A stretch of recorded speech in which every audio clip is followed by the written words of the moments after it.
আসসালামু আলাইকুম।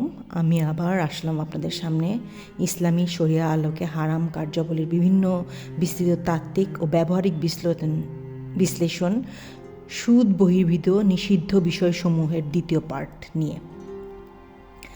আমি প্রথম পার্টে শিরিক আর জীবন ও শারীরিক অখণ্ডতার সুরক্ষা, হত্যা ও আত্মহনন এই পর্যন্ত আমি বলেছিলাম। এরপর থেকে আমি শুরু করছি। শারীরিক অখণ্ডতার সুরক্ষার ক্ষেত্রে আরও কিছু বিষয় হারাম করা হয়েছে, যেমন আত্মহত্যা। নিজের জীবন নিজেই শেষ করে দেওয়া ইসলামে নিষিদ্ধ, কারণ জীবন মানুষের নিজস্ব সম্পত্তি নয়, বরং আল্লাহর দেয়া আমানত। এটা আমি নিয়েছি 70 মেজর সিনস আল কাবার থেকে। অঙ্গহানি, 2 নম্বর অঙ্গহানি। মুসলা, যুদ্ধক্ষেত্রে বা স্বাভাবিক অবস্থায় শত্রু বা প্রাণীর অঙ্গহানি করা নবী করিম সাল্লাল্লাহু আলাইহি সাল্লাম কঠোরভাবে নিষেধ করেছেন।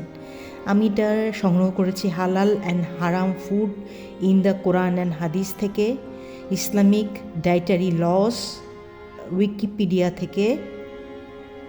আর 3 নম্বর যুদ্ধক্ষেত্রে থেকে পলায়ন। যখন সত্যের জন্য লড়াই অপরিহার্য হয়, তখন ময়দান ছেড়ে পালানোকে কবিরা গুনাহ হিসেবে গণ্য করা হয়, কারণ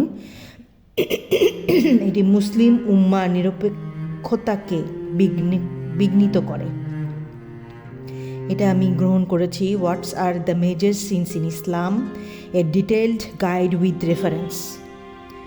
খাদ্যাভ্যাস ও পানীয় সংক্রান্ত বিধিমালা, বিভিন্ন শরীরের ও রুহানির পবিত্রতা। ইসলামী শরিয়া কেবল আধ্যাত্মিক পবিত্রতার উপরই গুরুত্ব দেয় না, বরং দৈহিক পবিত্রতার উপরও সমান গুরুত্ব আরোপ করে।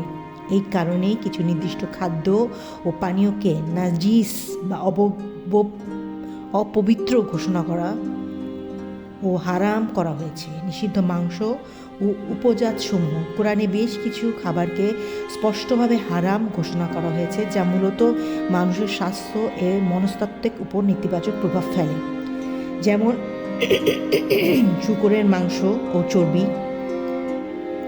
সূত্র সূরা আল বাকারার 2173, আল মাইদা 5:3। বৈজ্ঞানিক তাত্ত্বিকরণের ক্ষেত্রে এটি বলা হয়েছে এটি অপবিত্র প্রাণী এবং অনেক রোগের বাহক হিসেবে পরিচিত।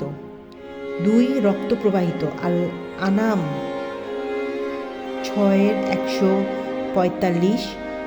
আর বৈজ্ঞানিক কারণ হলো রক্তে প্রচুর জীবাণু থাকে এবং এটি পচনশীল। 3 মৃত পশুর মাংস, কারিয়ান, সূরা আল বাকারার 2:173। বৈজ্ঞানিক মতে স্বাভাবিকভাবে বা রোগে মৃত পশু স্বাস্থ্যের জন্য ক্ষতিকর। 4 গলা টিপে বা আঘাত করে মারা পশু, সূরা আল মাইদা 5:3। বৈজ্ঞানিক মতে এটি নিষ্ঠুরতা এবং রক্ত সঠিকভাবে বের না হওয়ার ফলে মাংসের গুণাগুণ নষ্ট হয়। এগুলো আমি সংগ্রহ করেছি what can Muslims not eat, guide to Islam dietary laws. Halal versus haram, what food are prohibited in Islam. What food can Muslim not eat, guide to halal and haram foods. What can Muslim eat, knowing Islamic dietary restrictions. 10 halal haram discussions, the list critical মুসলিম থেকে। মাদক ও নেশা জাতীয় দ্রব্য, মদ বা যে কোনো নেশাজাতীয় দ্রব্য ইসলামে কঠোরভাবে নিষিদ্ধ। একে শয়তানের অপবিত্র কাজ এবং সমস্ত মন্দের চাবিকাঠি হিসেবে বর্ণনা করা হয়েছে। মাদক কেবল বুদ্ধিবৃত্তি আচ্ছন্ন করে না, বরং সামাজিক বিবাদ ও পারিবারিক ধ্বংসের কারণও হয়ে দাঁড়ায়। রাসূলুল্লাহ সাল্লাল্লাহু আলাইহি সাল্লাম বলেছেন, যা অধিক পরিমাণে গ্রহণ করলে নেশা হয় তার সামান্য অংশ হারাম। অধিক খাদ্য প্রক্রিয়াজাতকরণ ও হারাম উপাদান। বর্তমান যুগে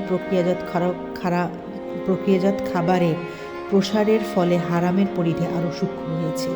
অনেক সাধারণ খাবারে এমন কিছু উপাদান মেশানো হয় যা হারামের উৎস হিসেবে চিহ্নিত হয়, যেমন আমি নিয়েছি source what can Muslim eat, knowing Islamic dietary restrictions, What can Muslim not eat? Guide to Islamic dietary laws. What food can Muslim not eat? Guide to halal and haram foods. যেমন এক, gelatine.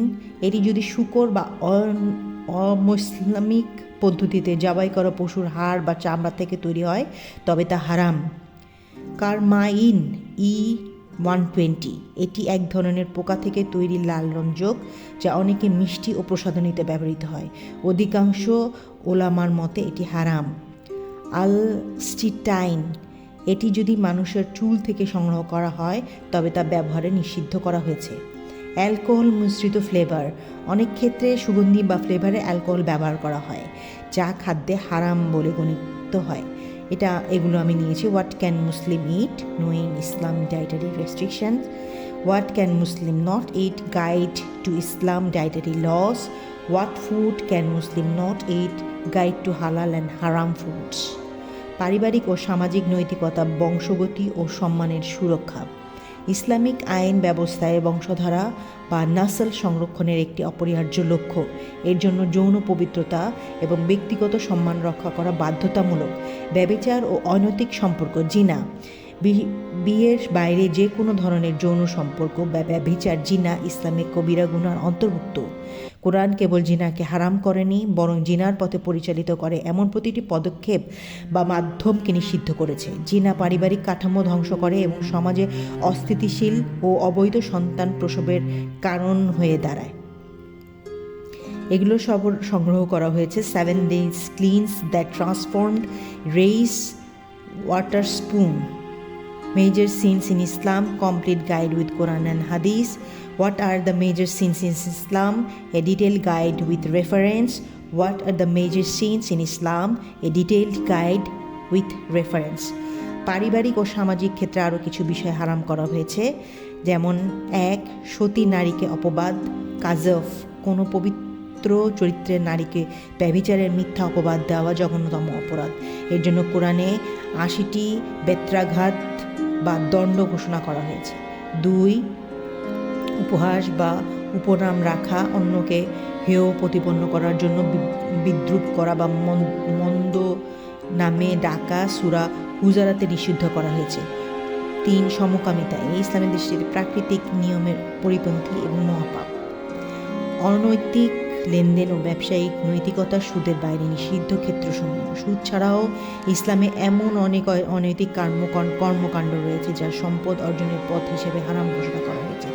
ইসলামের মূল নীতি হলো সম্পদ কেবল শ্রম, মেধা ও ইনসাফের ভিত্তিতে অর্জিত হতে পারে। জুয়া ও অনিশ্চয়তা, জুয়া মাইসির বা ভাগ্যের ওপর ভিত্তি করে অর্থ উপার্জন ইসলামকে হারাম। এতে কোনো উপার্জনশীল শ্রম নেই এবং এটি বিজয়ী পক্ষকে অন্যায়ভাবে অন্যের সম্পদ ভোগের সুযোগ করে দেয়। এইভাবে গড়ার বা লেনদেনের অত্যাধিক অনিশ্চয়তা ও অস্পষ্টতা থাকা নিষিদ্ধ, কারণ এটি প্রতারণা ও ঝগড়াও জন্ম দেয়।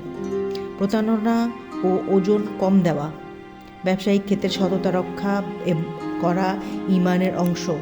ওজনে কম দেওয়া এটিও ইসলামের একটা পরিপন্থী দিক। তবে আজকে এই পর্যন্তই। বাকি অংশটা আমি আবার 3 নম্বর অংশে আমি আপনাদের কাছে তুলে ধরবো। যদি আমার এই ভিডিওটা আপনাদের কাছে ভালো লেগে থাকে, লাইক করবেন, সাবস্ক্রাইব করবেন এবং বেল আইকনে ক্লিক করে আমার সাথেই থাকবেন। ধন্যবাদ।